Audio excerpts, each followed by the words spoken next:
Let's start with Fatafat concept. So in today in this particular session, we'll discuss time complexity depends on which parameters. Okay. So before starting the session, first of all, I will introduce myself. Myself, Ankush Saklecha. I'm having a 10 plus year of GATE teaching experience. I taught more than 50,000 students in my career. The subject taken by me on this platform is design and analysis of algorithm, database management system, digital logic, theory of computation, as well as compiler design. See here, time complexity depends on which parameter. Time complexity किन parameters पे depend करती है हम लोगों को ये पता करना है. तो simply you should remember one point. अगर हम लोग किसी भी एल्गोरिथम की बात करते हैं, if you want to analyse that particular algorithm, there exist two terms. The first one is a space complexity and other one is a time complexity. So today in this session we are talking about the time complexity. So जो time complexity आपका होता है, it depends on certain parameters like that. की time complexity का मतलब ये नहीं होता कि how much amount of time required to design an algorithm. किसी algorithm को बनाने में कितना time लगा है, it is not a time complexity of an algorithm. Time complexity of an algorithm is an amount of time required to run an algorithm.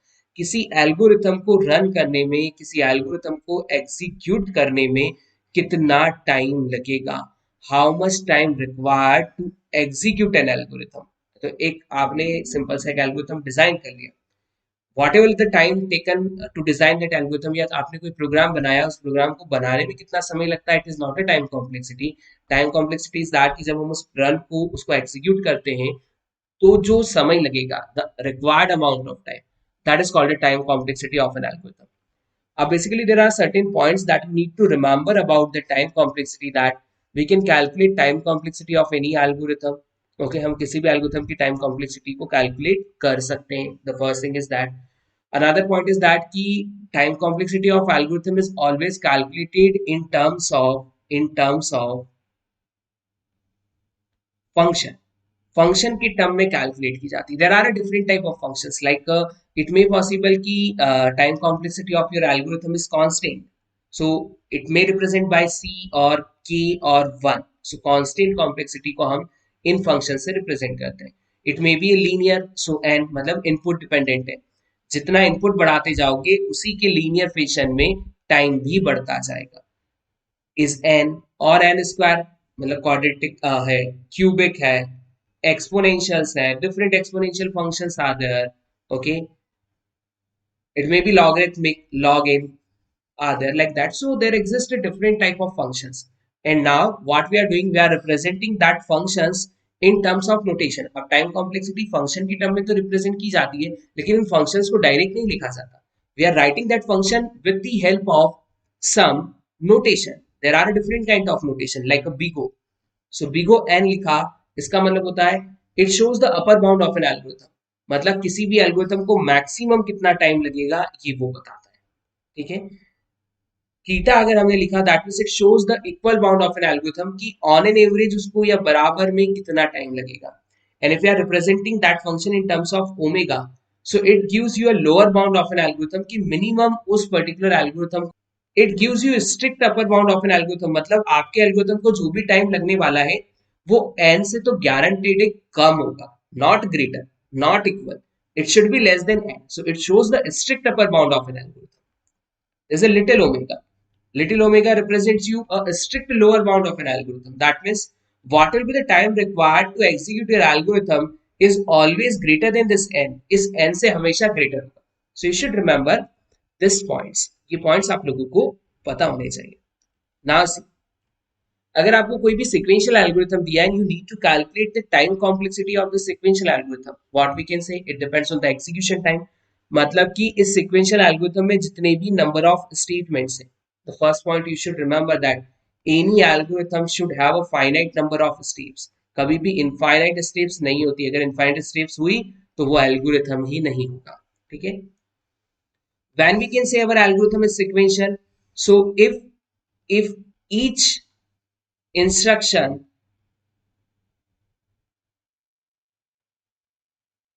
execute at most once, अगर उस particular algorithm में जितने instructions आपने लिखे हैं अगर वो ज्यादा से ज्यादा एक बार एग्जीक्यूट होते हैं, then such type of algorithm is called a sequential algorithm like that की suppose the first statement is आपने लिखा int a comma b comma c, then आपने लिखा a equal to b plus c, और फिर आपने सपोज यहाँ पे प्रिंट करवा दिया a like this. Okay, so what we can say such type of algorithm is a sequential algorithm. अब इन सीक्वेंशियल एल्गोरिथम का एग्जीक्यूशन टाइम कितना होता है, तो you should remember one point here. First statement मतलब एबीसी को मेमोरी अलॉट करने में कितना टाइम लगेगा, what will be the time, it is a 1 minute, 2 minute और 30 सेकेंड और मिली सेकेंड और nano second what ever. But can we say that this time is fixed time. कभी भी ऐसा नहीं होगा कि कभी टाइम कम लग रहा है कभी टाइम ज्यादा लग रहा है या फिर ये लीनियरली इंक्रीज करेगा या एक्सपोनेंशियली इंक्रीज करेगा, not like that. What will be the time, it is fixed. Want to perform addition, so what is the time, so it is fixed. Fixed time किसी भी सिस्टम पे आप run करोगे जो time लगने वाला है, it is a fixed time. We need to display the value of it, the time is also fixed. So we can say that that require a constant time, this require a constant time, this one also require a constant time. So total execution time is addition of this. So her statement अगर constant time लेगा तो complexity भी constant आएगी, या फिर हम इसको represent कर सकते हैं थीटा 1 से. So you should remember one point, if you have a sequential algorithm, there is another kind of algorithm that is called an iterative algorithm. So complexity of iterative algorithm depends on how many iteration performed by this particular code or this particular algorithm. Okay. Now you should remember one point, iterative algorithms का मतलब क्या है कि there are a certain kind of statements. Okay.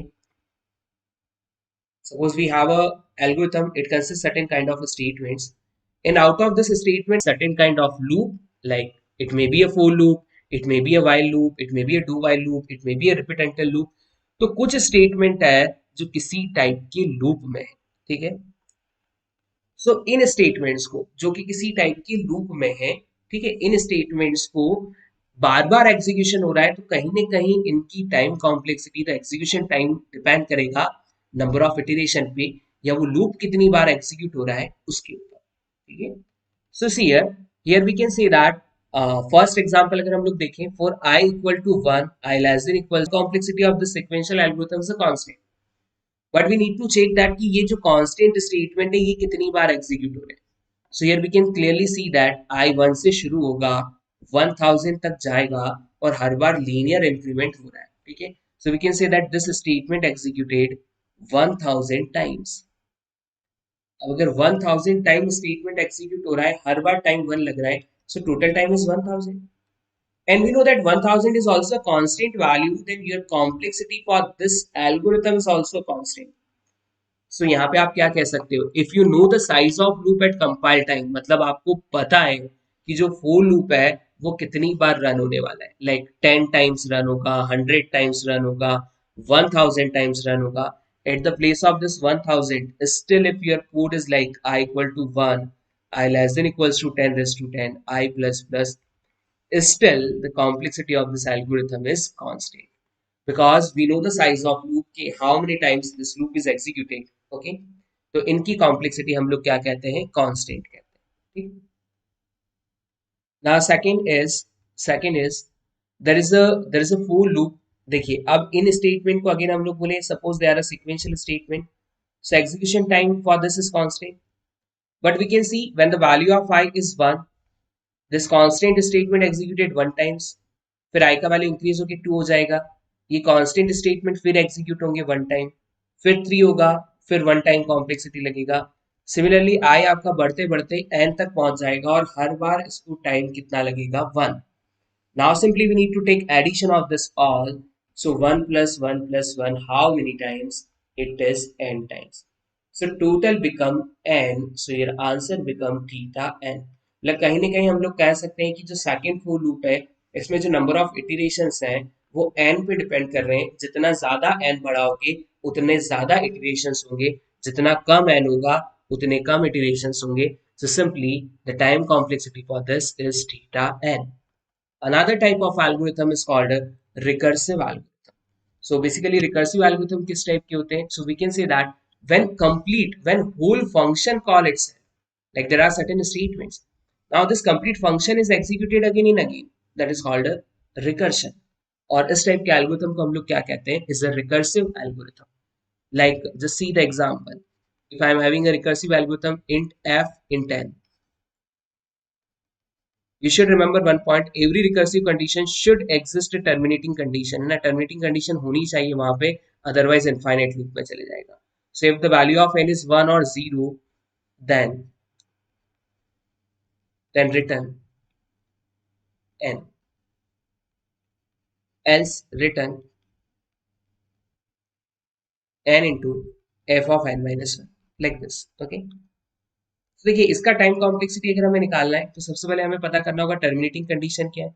So time complexity when the value of n is 1, मतलब अगर हम n की value को 1 पास करते हैं, सो हम देन पार्ट में जाएंगे और यहाँ पे सिंगल स्टेटमेंट एग्जीक्यूट कर रहे हैं और इसका एग्जीक्यूशन टाइम हम लोग कांस्टेंट लेके चलेंगे. अगर n का वैल्यू 0 होगा तो भी सिंगल स्टेटमेंट एग्जीक्यूट होगा, टाइम इज कांस्टेंट. इसके अलावा what will be the value of n. Okay, मतलब if n is greater than equal to 2, then जो फंक्शन है वो हमेशा एल्स पार्ट में जाएगा. Now you should remember one point, जब भी रिकर्सिव एल्गोरिथम आता है you need to calculate the recurrence relation. Recurrence relation आप लोगों को कैलकुलेट करना पड़ता है. Recurrence relation like tn. सबसे पहले हम लिखते हैं कि ये जो रिकर्शन है ये किस रिकर्शन को कॉल कर रहा है. सो कॉलिंग प्लस कॉस्ट, दो पैरामीटर्स हम यहाँ पे लिखते हैं.